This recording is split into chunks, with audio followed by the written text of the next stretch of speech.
Hey everybody, this is the Bad Guitarist, episode number 82. My name is Andrew, and if you are a returning viewer or listener, you'll notice that I'm alone today.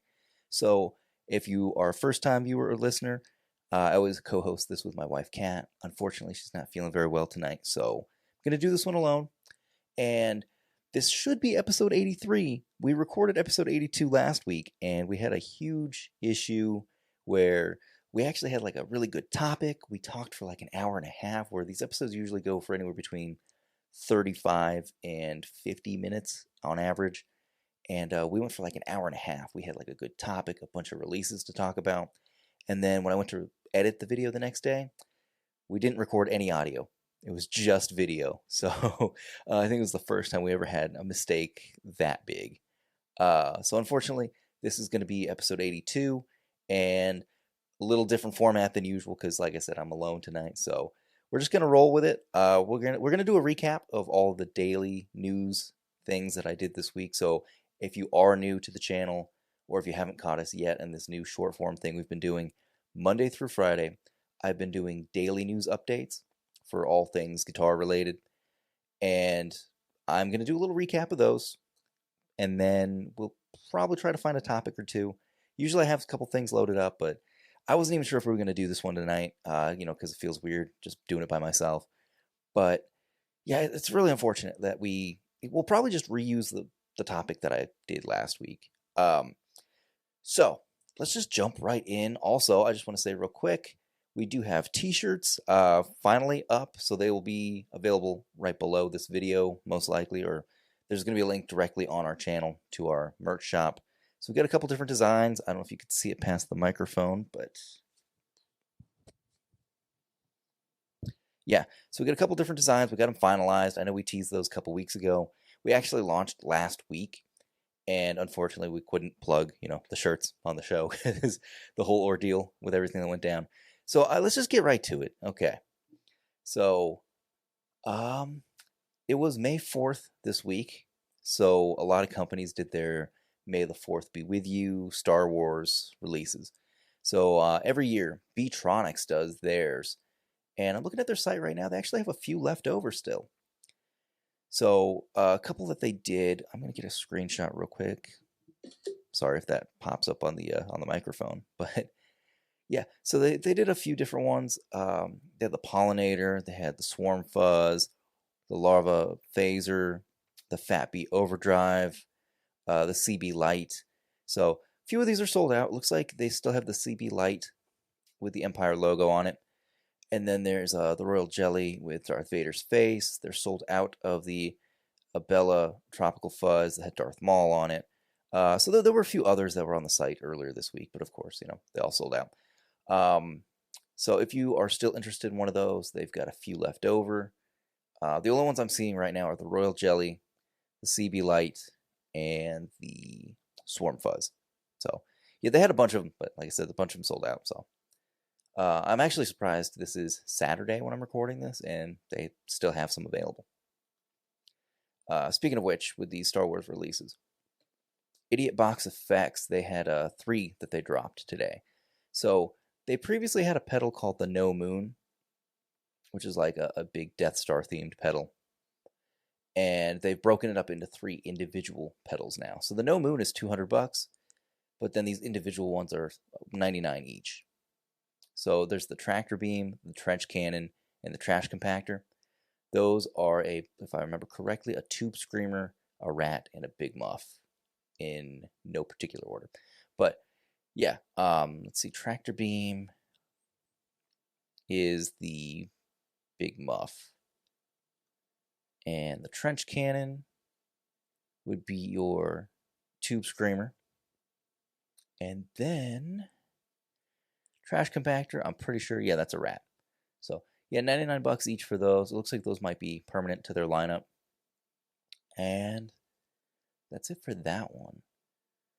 There were a couple other smaller pedal builders that I saw that had some throughout the week, but I didn't get screen caps of all of them. So that's all I got for you on those ones. Next up, Kalavera FX had 2 pedal releases this week, so I covered one on, I believe, Monday or Tuesday, and then one later in the week. So the first one was the Septimo Drive version 3. and it is available for $142 plus 19 ship. Oh, that's probably regional shipping. So $142.04. But I believe it was showing me Canadian previously, so I'm not sure if it's showing me it now in if it's showing now currently in American dollars or what. But yeah, it says it's $142. So the Septimo drive is a starting point they used was a T-style circuit, and then they made changes to build an overdrive that could be like an always-on clean boost all the way up to a nice, pleasant overdrive. So the controls on that are level, drive, bass, and treble, and there is a clipping selector. I believe it's a 3-way clipping selector. So it goes, just down is asymmetrical, medium compression. Middle is symmetrical with most headroom, and then up is symmetrical with more compressed. So yeah, $142. It looks like I think earlier in the week I covered it. It was definitely listing on Reverb as Canadian dollars, but it's not saying that now this time. So don't quote me exactly on the price. And then for the exact same price, later in the week is when they released the Moonstone Driver. So this is like a Dumble style pedal, and let's see. It's based on the Z Drive, which delivers rich dynamic overdrive tones with exceptional clarity and warmth, designed for versatility and smooth responsiveness, and integrates in any rig. So level, drive, tone, and voice are your controls on that one. And again, this is $142.04. So that's it for Kalavera FX out of Canada. Next up, Fender. This one was actually, it's not sold out on their website, but I'm sure different retailers still have it. And we'll find out here in a second if this is a limited release. Now, I don't know if you guys will remember last year we covered the Godzilla guitar that they did. I believe there were 2 different models of Godzilla guitars. I'm not going to go back and look for it right now. But I believe there was also a Godzilla pedal back then. And that was a super limited release. So this is in honor of, I want to say it's the 80th anniversary of Godzilla. Let's see. Actually, it doesn't say on this site right now. Let's see. Anyway, it's a high gain distortion pedal, the Godzilla Distortion. $149.99. It does say sold out on their website as of right now. But I'm thinking, just like when they did the Hello Kitty pedal, it was the Hammertone series fuzz, just with some modifications. This is probably the Hammertone metal distortion with some slight modifications. So I don't quote me on that. I'm sure somebody will crack this thing open, look inside at the circuit board, and give a confirmation if that is true. So let's see. Yeah, it says this distortion utilizes op-amp architecture for low noise, heavy hitting distortion, pumping out powerful gain tones with rich harmonics. It's got an active 2-band EQ, so individual treble and bass controls. That's going to be a theme throughout today. Master gain and master level. The internal mid-range trimmer can boost or cut mid-frequencies for fine-tuning the perfect mid-scooped or mid-forward distortion tone. Does have true bypass switching. Exclusive kaiju artwork, one-of-a-kind Godzilla artwork designed specifically for this pedal. It sets it apart from every other pedal on your board. And then I just don't see. There was a website I was looking at earlier this week that said it's whatever anniversary of Godzilla this year. So we're not going to dwell on this one too much. Like I said, I fully believe this is probably just a modified version of the Hammertone metal distortion. Now, the next one is something I've been seeing a lot of people talking about. There's a lot of excitement going on around this particular pedal. This is the Empress FX Drive. It's an analog overdrive pedal. It's $299. It's essentially an all-in-one overdrive, boost, noise gate, EQ. So it's a 2-foot switch pedal. One engages the pedal itself. One is to engage a boost. There is a VU meter on the front that you can actually assign to be either red or blue based on which pedal is first, the boost or the overdrive. So that's pretty cool. Now, control set here is gain, mix, output, and then for the tone controls, bass, mid-range, and treble. There is a mid-frequency mini potentiometer. There's also a mini pot for gate, and then a mini one to control the amount of decibels of boost from 0 all the way to 30. So pretty cool. I think this is probably one of my favorites of the week. And for $300, it does a lot. This could replace several pedals on most people's board, I think. So really cool. Next up, Thorpy released the Kudu, and I've seen it on their website for $244 right now. I think earlier in the week I had it covered in euros or something. But yeah, it looks like 244 American dollars as of right now. Now, the artwork on this thing is really cool. I don't know if this is hand painted. I would think it probably is not. It's probably screen printed or something. But it looks like a hand painted piece of artwork on the sides. And then it's got a cool, I don't know if that's a stag on the front. But the controls are level, bite, drive, and then a 3-way, soft, hard, and soft plus clipping. So the story behind this is that there was a Christmas present from Dan Coggins of Lovetone, and this pedal that he had given to Thorpy was it was a modded pedal. He didn't specify exactly what the modded pedal was, but he loved it so much he didn't want to gatekeep the sound of this pedal, so he wanted to produce something that, you know, the public could buy and use that's an overall perfect overdrive for anywhere in your signal chain and be paired with any amps. That's what the bite control is supposed to do, is help you match it to whatever amp you're using for the right amount of, I believe it said sparkle or sizzle. So $244 on this thing, and it's based on something modified by Dan Coggins, who's a legend in the pedal industry. So really cool.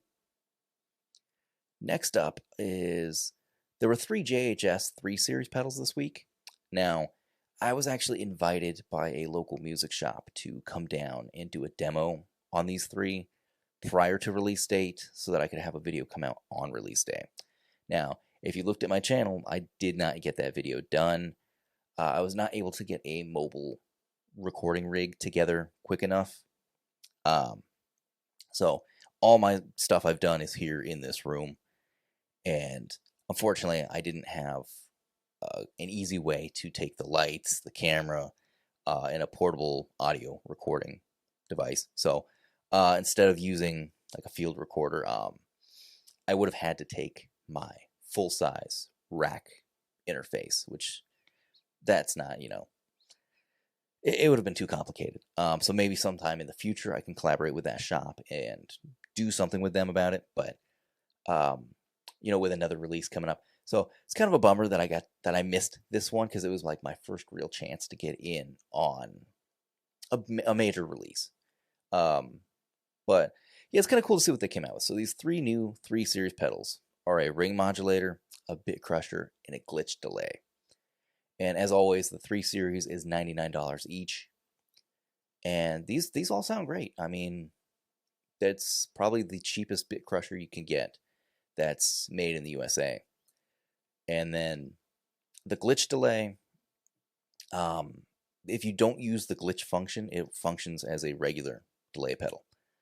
But the glitch feature kind of gives you like a randomness to the feedback of the delay and the speed. So pretty cool. Now the ring modulator, I'm actually surprised on this one. It's probably the best sounding ring mod I've ever heard. And for $99, I mean, it's not a pedal that everyone would use all the time. But with this particular one, I'm curious. And I actually commented on a JHS live stream this week, but I actually want to get this information from them, if possible, later on. I believe, honestly, with how popular JHS is and how much hype there is around all of their release dates, they probably, this month alone, if not in the first week, but in the month of May 2026, I would imagine they are going to sell more ring modulators in this 1 month than all other brands have ever sold since the effect was created, combined. Because it's never been that popular of an effect, and there have never been a huge amount of them on the market. And this is an affordable one from one of the biggest, most popular pedal companies around today. And just the way that there's so much like hype in the pedal world these days, when something comes out, people have the FOMO where they don't want to miss out on a big release, and it's something that is still within an attainable price point in 2026. Like, everything's getting more expensive, but there's still this reliable 3 series from JHS. So I think it's something that people are willing to take a chance on at the price point. And yeah, I'm going to reach out to them later on and see if they are willing to provide sales numbers and if they are able to do any research on their end. But I'm going to look into it on mine and see if there's any way to quantify how many ring modulators have been sold in history, because it's really a piece of information I would like to know. But moving on from those, Mattoverse Electronics, they announced that they're putting out the Air Trash Mark II. So a few years back, when the original Air Trash came out, it was everywhere. I remember all over Instagram, it was literally everywhere. It's a really crazy drive preamp fuzz. The way it moves the air is just crazy. Like, the name Air Trash is really appropriate. So they're doing a version 2. It's in a larger enclosure, and they're adding 2 more knobs to this thing. So it's building on the original, but it's giving you a clean blend and then a post clean gain. So to make up for any gain on the clean side of the blend, if that makes any sense. So there is a new post from today. I covered this earlier this week, but there's a new post from today, Saturday. It says, "I've got the first batch of Air Trash Mark IIs built and tested and now getting impatient to release these. May drop them tomorrow via the newsletter. Link in bio." So by the time this is edited and out, this first batch of 20 might be sold out. So if in the case that it isn't, get their newsletter, at least to either try to get in on this first batch or on the second one if this is something you're interested in. Again, I don't know the pricing yet, so we'll see when that newsletter drops. Next up, Colortone out of, I believe, Sydney, Australia, if I'm not mistaken. They put out the new version of the Parasite. So they've done a few versions of the Parasite over the years, but it is a JFET-based harmonically rich full spectrum overdrive, and it features a treble boost and active tone controls. So it covers everything from like blues breaker to Dumble to OCD style tones and more, but really does that like JFET drive sound. So anywhere from like a cool clean to like a really crispy heavy gain. So now with some more additional features. So really cool. It says here at the mild drive settings, it can be an always on preamp style device, adding some sparkle. But with larger amounts of drive, you'll start feeling the creamy tube-like compression, tonal breakup, and harmonic complexity. So I'm seeing the price of $199. So pretty cool. And everything that Colortone does, like their enclosures and everything, they all look so uniform amongst the lineup. So it's really cool. Let's see. Oh, Blackstar put out the Beam Mini. It's a 24-watt desktop combo amp.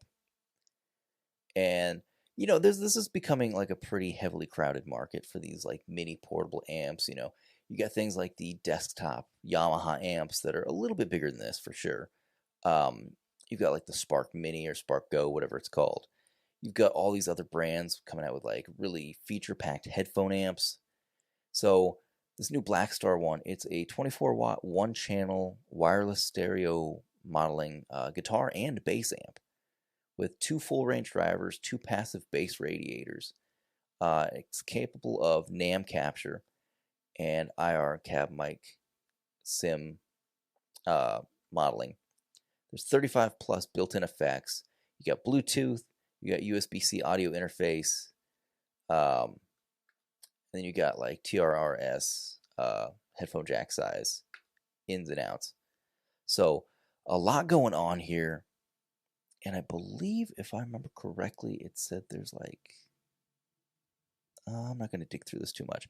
Yeah, so they have the Tone 3000 sound library with access to over 200,000 community-built captures.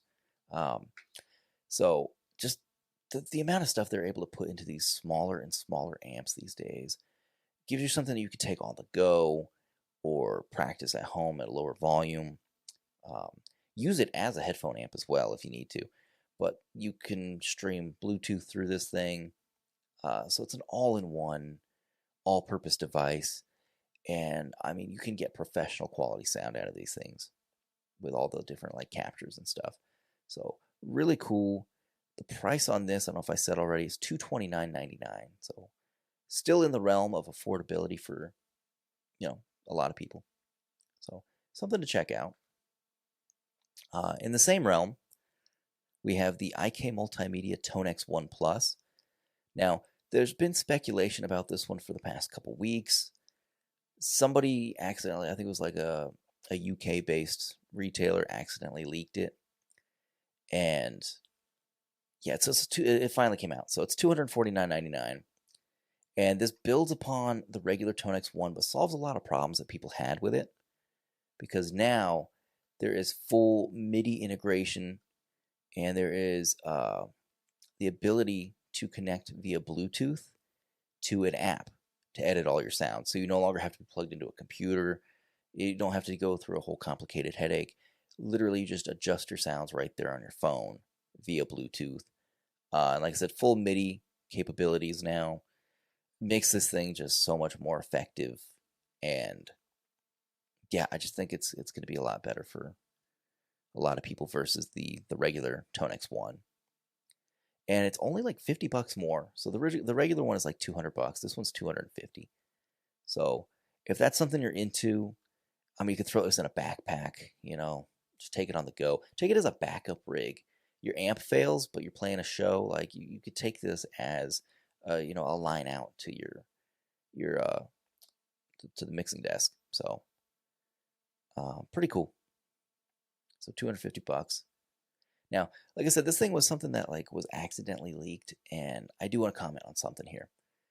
Earlier this week on my Instagram account, I accidentally leaked a pedal to the public that Sweetwater had accidentally put it out on their site. Now, if you don't know the show very well, I meticulously scour the internet all week long looking for the latest gear news, the latest guitar news, the latest releases. And the other night I happened to come across a pedal that I wish I could tell you guys what it is right now, but I don't want to be that guy. So as soon as I get information on it, I will let you guys know, but I don't have definite answers on a release date or anything. So I don't want to ruin my chances of getting in on potential press releases from brands, because I'm on like 4 or 5 lists with different brands right now. So that's how I'm trying to build this channel to get the news directly from the source. So on release days, I can give it to you guys. So I don't want to burn a bridge before I even have a chance to cross it. So I'm not going to tell you guys what it is, but if you saw my Instagram story, you do know what it is. Now, so I do want to apologize, because I know that particular company has commented on the podcast in the past. They always repost all of our stories that feature them on Instagram. So I'm just not trying to be that guy. But I do have some information on a pedal that's coming really soon, and I think it's going to be really cool. But yeah, so Sweetwater accidentally leaked it. Within 2-3 hours, it was already gone off the site. I reached out to my sales rep from Sweetwater, and he said, I don't know what that is. I can't find that anywhere on the site. I sent him the screenshot, and he said, oh, that's a hidden item number right now. So, all right, I'm not sure exactly what the terminology he used was. But he said, yeah, that's a hidden item number, so I can't even see that on my end as a sales rep. So I'm like, oh, that's interesting. So, he will let me know as soon as he has information, and then I'll be able to, ethically tell you guys what it is. So moving on from there, we're actually blowing through these releases this week. Donner Music put out 2 signature pedals this week for an artist named Ruben Wan. He is like a neo-soul, jazz, hip-hop, kind of lo-fi. He blends a bunch of different genres. So he's an artist and producer out of LA. And they put out these 2 really minimalist pedals that are straightforward, to the point. There's a distortion called the Umbria and a chorus called Celestia. So really simple, straightforward controls on these. For the distortion, it's drive, level, and tone. And then there's a 2-mode selector. And the chorus, same deal. It's rate and depth, and then a 2-way mode selector. So really cool. The distortion is $65.99, and the chorus is $72.99. So something to look forward to those. I don't know if I've actually heard demos yet, but they look really cool. So if you're looking for like a minimalist setup that's just straightforward and to the point, they got you. But right now I'm only seeing it available on the Donner Direct eBay account, which is weird because I didn't even see it on their website yet. So if you're interested, that's kind of where I would recommend looking first. Let's take a look at something else here. All right, so we've covered the Donners. Another somewhat affordable brand, Hotone or Hotone. I never know how to say their name. I've heard people say it Hotone, but I think it's Hotone. So they put out the Freqlux. Now, we recently covered I believe it's called the, maybe it was Verbena, I don't know. They put out a reverb pedal in a similar format to this earlier this year or late last year. So this is the next addition to this lineup, and it is a 3-mode, they're calling it a triple voice pitch freedom pedal. So essentially you have 3 separate independent modes that you can assign of different types of pitch shifting, and you can run all 3 of them simultaneously. So the different modes, and this pedal's like stereo. Let's see what the modes are. I had this. Okay, let's see. It says full stereo inputs and outputs, 200 preset slots with 95 factory presets, ready to store your ideas, expression pedal and MIDI support, high contrast LCD display with dual foot switch control. But what are the modes? Because I saw this earlier. Okay, so there's poly mode, key shift mode, key and scale mode, detune, a modulated mode, and then an arpeggiated mode. So you can mix and match any of these 5 modes and have 3 of them running in different settings simultaneously for this massive sound. So I don't think I've ever seen a pitch shifter be able to do something like that. So it's really interesting. And the price on this, I believe it was $299. Yeah, so $299.99 to get at places like American Musical, Guitar Center. I don't know if this is something that Sweetwater carries. Yeah, it looks like Sweetwater does have it. So $299. Sweet. Next up, this is one I'm actually particularly excited about because I'm always happy to mention releases from Arizona-based pedal companies. We only have a handful here, so I'm always excited when an Arizona pedal builder has a new release. So this is actually going to be 2 releases from Discomfort Designs, and I don't think I had pricing on these last time, but they now are available on their site. They're not for sale yet. They're going on sale on the 15th, I believe, but he's uploaded information on them. So let's start with the Supreme Balloon. It's $295, and it is an advanced tremolo pedal designed to cover the full range of classic amplitude modulation while introducing a set of innovative controls for creating unique and expressive unconventional rhythmic textures. So, yeah, this is just a feature-packed tremolo pedal. The 2 foot switches are trem on and off and speed. You have a 6-knob configuration here, so depth, rate, melt, split, lag, and wave morph. Wave morph. It's hard to say. And then you have a couple different toggles here for skip, jitter, and then which wave shape you're using. So I don't have enough information on these until a demo drops. But if you head over their website, it tells you in depth what each knob does. But really cool. So it's $295. And then the other one is Color of the Youngstar Pitch Warping Reverb. So this is also $295, and it is a stereo ambient reverb and pitch processing pedal designed for expansive spatial effects and evolving textures. At its core, a high-fidelity reverb engine with intuitive controls for size, which adjusts the perceived dimension of the virtual space. Decay, which sets the length of the reverb tail. Damping, which shapes the tonal character of the reflections by controlling high-frequency attenuation. And modulation, which introduces movement and chorusing within the reverb tail for just the right added depth in animation. There is a 3-position tails toggle, and then there's a dedicated pitch shifter that precedes the reverb in the signal path. So you can do several different modes, including +1 octave and -1 octave for a perfect fifth harmony. Oh, and a perfect fifth harmony. So these are 3 modes: octave up, octave down, and then a fifth. So really cool. This one looks really awesome. I think they both look really awesome. So that's something to keep an eye out. Again, I think these are coming out on May 15th. So shout out to Discomfort Designs. Another one here is Crazy Tube Circuits. They are teasing that they are going to be doing a White Whale Junior. So the White Whale is their full-size analog spring reverb and tremolo pedal. So this is like half the size of the original. And it's coming out sometime in the summer. So that's all the information I have on this thing. It looks pretty cool based on the picture. So yeah, I don't know enough about this, but I did want to throw that out here because it is something they put out to the public. Now, this next one is one I didn't cover. I just didn't have time. I try to only fit in like 3, 4 at most on the daily news releases. I don't think I have time to cover every single thing that comes out all week long. But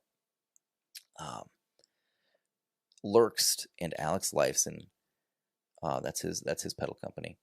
They introduced the Analog Kid. It's a double chorus pedal. And I really don't know anything about this. I saw it, but I didn't have time to throw it on there. So it looks like you have bypass controls for both the left and right side. You have a rate left and master control. There's a depth left on the left control. There's rate/slave, and then there's rate R. I'm sorry, rate for the R/slave. Depth for the right side. There is a coarse vibrato toggle. There's a waveform toggle. And then it looks like there's another toggle. I'm not sure what it does. But it says left master, rate, and individual. So I'm not sure exactly what that does. But I'm not sure how successful these Alex Lifeson pedals have been. But obviously they keep putting out more of them. He has, I believe, an amp brand and a guitar collaboration with Godin. So I really don't know. I know, Rush is having their big comeback right now. So yeah, I don't know. I don't know if they probably even sell these at the merch booth at the concerts. So I really don't know enough information about these. That's why I didn't want to include it, but I don't want to miss what is probably a major release. So these are $299. Yeah, I'm sorry, I just don't have enough information prepared. And usually when it's me and Kat both here, she could be talking while I'm doing a little bit of research on the fly, but I don't want to leave dead air while we're talking right now. So had we known that she wasn't going to be feeling well, I probably could have even tried to do this as a live stream earlier in the evening. But yeah, because we missed last week, the YouTube algorithm is really mean. If you don't constantly post, it drops you and doesn't show your stuff to anybody. So there was no way we were going to be able to miss 2 weeks in a row. So I do want to get that out. Let's see, though. There was some other news we could cover. There was like a Dean lawsuit about the Dimebag Darrell guitars. So yeah, there was a court ruling in favor of Dean guitars over the Dimebag Darrell estate. So for those not familiar, which if you're a guitar person, you probably at least know the name. Dimebag Darrell was the guitarist for Pantera and I believe Damage Plan. He was killed by a fan that jumped on stage with a gun way back in the day. But anyway, so Dean Guitars has continued to make his like signature models over the years. And I guess this lawsuit started in 2021 over a breach of contract and trademark disputes. So you've probably seen, if you're not familiar with Dimebag Darrell, you've probably seen his signature models like the Stealth and Razorback, which originally one of those was based on like the Dean ML, but then they made it more jagged and sharp for Dimebag, and they put like Confederate flags and lightning bolts and stuff on there for him. Whatever designs he wanted, and so they've continued to make those all this time later. Which, you know, it's kind of crazy in 2026 we're still making guitars with Confederate flags on them. That's just insane. But we're not going to talk about all that. But yeah, so the estate is upset. They want to sue for copyright infringement and not copyright, but contract disputes. So ultimately, the court ruled in favor of Dean, and they've been given the green light to keep making both of those models, the Razorback and the Stealth. And keep the word marks going forward. So don't expect those to fall off the firm's production lines. That's according to this Guitar World article. So his estate has been honoring the guitar's great legacy through another option, Dime Guitars, which is currently producing stealth-inspired builds under the name Culprit. So I was not familiar with Dime Guitars with a Z. But Dean Guitars, they've been in a big mess too, because they've been involved in lawsuits with Gibson trying to sue them. Dean Zelinsky, the owner of the founder of the company, he left Dean and started Zelinsky Guitars. So he's not even associated with the brand anymore. Yeah, the company is currently owned by, I think it's an Armadillo Distribution Enterprises. I don't know if that's like a private equity firm. I got no idea. We could look that up real quick. But it's most likely, as with everything these days, probably a private equity firm. Nope, it just says it's a manufacturer and distributor of guitars, basses, acoustics, and drums based in Tampa, Florida. What company do they own? Oh, they own Dean, Luna, and D-Drum. Okay. So they got a couple well-known brands under their thing. So, okay. I always thought Luna Guitars was owned by like Schecter, but okay. No, I think Daisy Rock was owned by Schecter.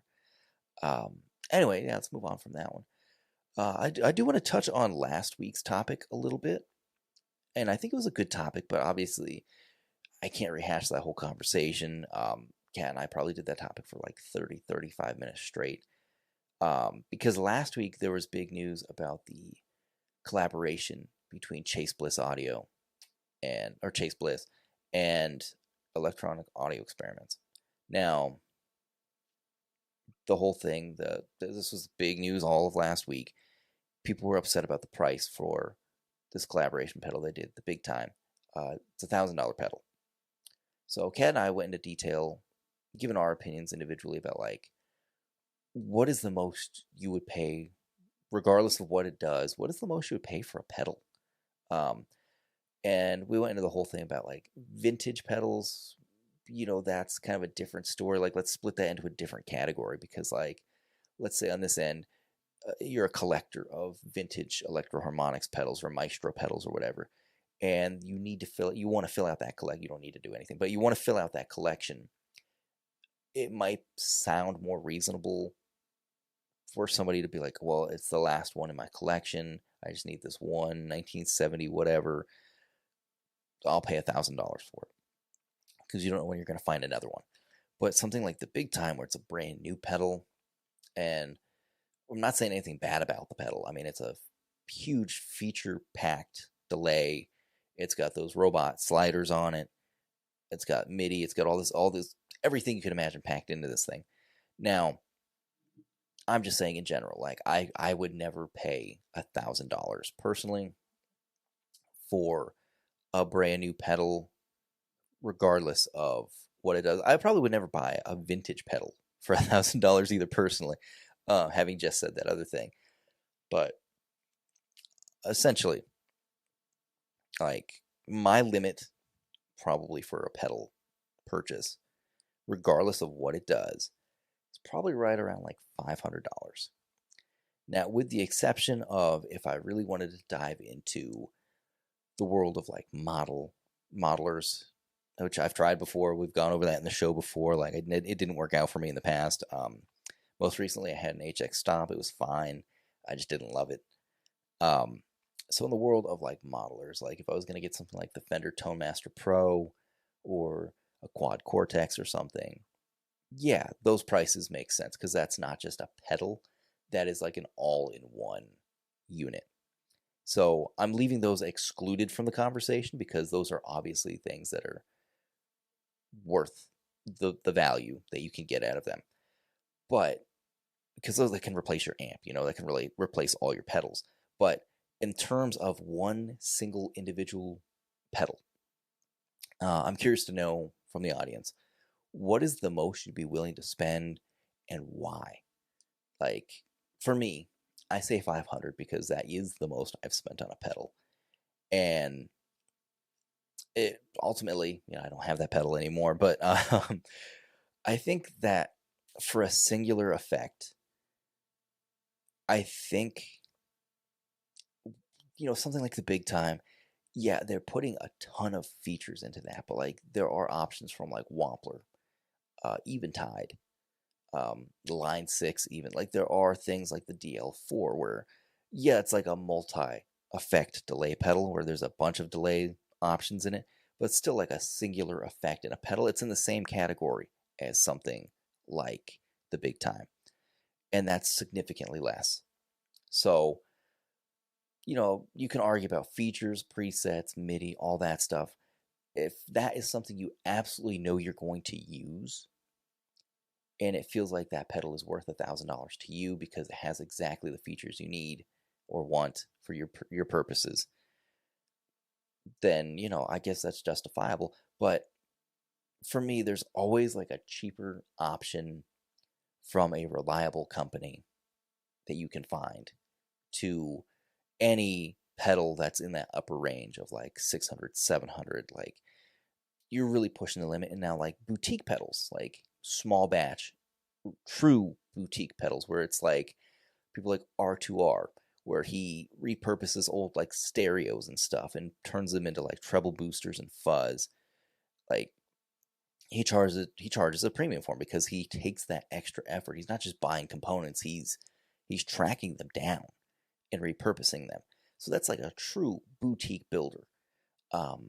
So I could see somebody like that charging a premium for a fuzz or a treble booster versus, just like the average small pedal builder that just buys the parts, PCB, slaps them together, which is nothing wrong with that. That's a business. And it's a respectable business. But, I'm not even sure where to go with this. I just think there's different categories and different criteria that we could break this down into. But really, it's just personal preference. Like, what are you willing to spend? The economy is not the greatest in 2026. Cost of living is super high. A lot more people than ever are turning to things like the JHS 3 series, where they're $99 each. They can try 2 different types of the same effect in one enclosure. With every JHS 3 series pedal, there's always that toggle switch to give you 2 different modes. So something like that, $99 is like, that could be somebody's limit. I could understand that. Like, if you're living on a budget, that's understandable.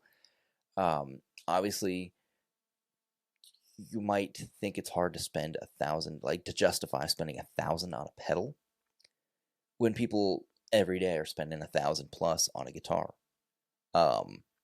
So, I don't even want to compare those kind of things either. Like, the cost of your amp, the cost of your guitar, those should cost more than your pedals. And I'm not saying anything bad about the hard work that people do putting into designing and building and putting the time into like really putting out something really amazing on the market. Like the Big Time, it looks beautiful. It sounds great. There is like the Mark Johnston demo where it's like 2 hours long because it took him that long to go through all the features in it. And I'm sure he probably cut that down from like 3 or 4 hours. So I get it. I get why that's $1,000 pedal, but I've seen a ton of, this is where this topic came from, is I've seen so many comments in like the Chase Bliss users Facebook group where they're like, oh, I could never pay 1,000 for a pedal. I could never. So I'm just curious what like our audience here, because the Bad Guitarist channel was born through my love for like channels like 60 Cycle Hum when he did like the Affordaboard series. That's kind of like what inspired this channel to start, is like, I don't necessarily do demos that often, and mostly it's like less of a demo video, but more of like, here's my experience with this pedal, here's my experience with this guitar, maybe it'll help you out. So that's kind of my perspective when I do like gear videos, is it's more about like, here's how I use it, and maybe it can help you. Here's what I didn't like about this, here's what I did like, maybe if you play like I do this genre, you might want to stay away from it. So something like 60 Cycle Hum really inspired me. And I know like a lot of that audience, like they love to find out about affordable stuff. And I know there was a Phil McKnight live episode from, I believe it was from the night before the recording of this, where he was talking about, he had just learned that Fender, they do a lot of, he wasn't aware, I guess, that like Fender's marketing through social media, like they bring in a lot of like younger content creators, send them guitars and have them film like short form content of like, hey, Fender sent me this guitar. So he was having the revelation that like, oh, they send a lot of like expensive stuff, like Gibson and Fender send a lot of expensive stuff out to younger creators because they're trying to market to the younger crowd to buy more expensive stuff, whereas the older crowd, the marketing towards them is affordable products. So there's different demographics, and maybe a younger, more active musician is looking for an all-in-one delay, and to them maybe money's not an issue, and they're like, hey, I'll pay $1,000 for a delay, that's nothing. The Quad Cortex was this amount, so whatever. I know I'm just kind of rambling at this point, which is kind of hard because I'm just in here by myself today. But usually Cat's here to kind of like give me a counterpoint here. But for me, I just want to draw like a hard line. It's like $500 is my limit. And I don't even have like a real solid justifiable reason for that. To me, in my mind, that just sounds right. If you had asked me like 5 years ago, I would have probably said 250 would have been my limit. But as things have raised in price, and like technology with pedals has just evolved so much, so rapidly over the last like 20 years, just in the last 5 alone, the capability of some of these effects is just insane. But I don't know. That's just me in my mind. I'm like, 500 is the limit, but I have no idea. Because I've done the same thing with like guitars. I've been like, I'll never buy a brand new guitar. I'll never buy a guitar over $600. It doesn't make sense. It's a waste of money if you pay anything more than a certain amount. But obviously, there's stuff like custom shop guitars. There's stuff like hand-built small batch from a luthier that you can get quality that you obviously can't get from a mass-produced guitar. Now, there are great mass-produced guitars as well, but, as I've aged from playing I guess I started playing when I was like 10, but getting more serious about it in my like mid-teens. it's like 14, 15 onward, I was always after like what I could afford at the time. And now I see things as like, well, I don't want to keep buying mediocre products that I'm not satisfied with and then selling those and getting something better, or trading, 3 guitars to get one better guitar. I'd rather just, if I have to like save up a little bit, get the nice thing and then sell the other stuff off and just consolidate down to like what I really need. So I could see people having that same kind of mindset with pedals as well, as like, why buy a bunch of affordable pedals when you can just get the really good ones, buy it once, pay it a premium price for it, and then just have all you need in one device, and then, not have to worry about, oh, do I need a reverse delay? Oh no, there's a reverse delay built into this that's really good. Something like that. So, yeah, I'm just rambling. So I think we'll end it here, but I would really love to hear from the audience. Let us know in the comments, like, what is your limit, and like, why do you set certain budgets for yourself, or do you not set a budget? If you say, if I want this, I'm going to save up and get this, or I'm going to put it on the credit card, do financing on it, whatever your situation might be. Like, what aids in your decision making when making a larger purchase, and like, where do you set the limit? So I did want to just keep this to just pedals in particular. But yeah, you could put down, what is your guitar budget limit? I break my own rules all the time. I said I would never own $1,000 guitar, and then I did. And then to me, that just seems insane, So yeah, I've constantly broke my own rules. There's been exceptions where I'm like, oh my God, this pedal, like I'll never see this pedal again. If they got this one rare vintage, like I bought a 1976 Memory Man off of eBay, about 13, 14, maybe 16 years ago. I don't know how long ago it was. And it was $450, I think, at the time. And I sold it for just a slight bit more than that because I needed to pay my rent when I was like 19. So that was my biggest pedal regret, was selling an original 76 Memory Man. But seeing the prices on those now, like I was stupid to sell that when I did. But yeah, so I mean, that was, at the time, that was the most expensive music purchase of any kind I had ever made, was like $450 in the early 2010s. So yeah, I don't know. I just want to know what you guys think about, like, do you set budgets for yourself, or you just, by any means necessary, get the next big thing if that's what you want. Which there's nothing wrong with that. There's nothing wrong with keeping to budget pedals that sound great, or exploring to see what's out there. But I know, like, the FOMO thing is real in the pedal industry. The whole, you get gas and you can't stop thinking about this pedal or this guitar, this amp, and it eats away at you. And it really is like an addiction thing, and I know social media really feeds into that, and it's hard to get away from, and it's something I've had an issue with my whole life. And my whole thing is that, again, I'm sorry I'm rambling, but like, my whole thing is that I'm more addicted to trading and selling more than I am about getting the next new big thing. Like, I love the rush I get out of like trading something I have for something else, and then seeing what I could trade that for or sell that for. And then, like, you meet the person through Facebook Marketplace, and you go to Meetup or whatever, and then like this person's got like 30 years of stories they want to tell, and then you talk about different gear stuff for like 5-10 minutes, and it's just cool to meet people and see like what their musical journey is like, and like what their experience is with the piece of gear that they're trading to you. Anyway, I'm gonna cut it off there. Let us know what you think in the comments. If you want, you can check out the merch, get a shirt. If not, that's cool as well.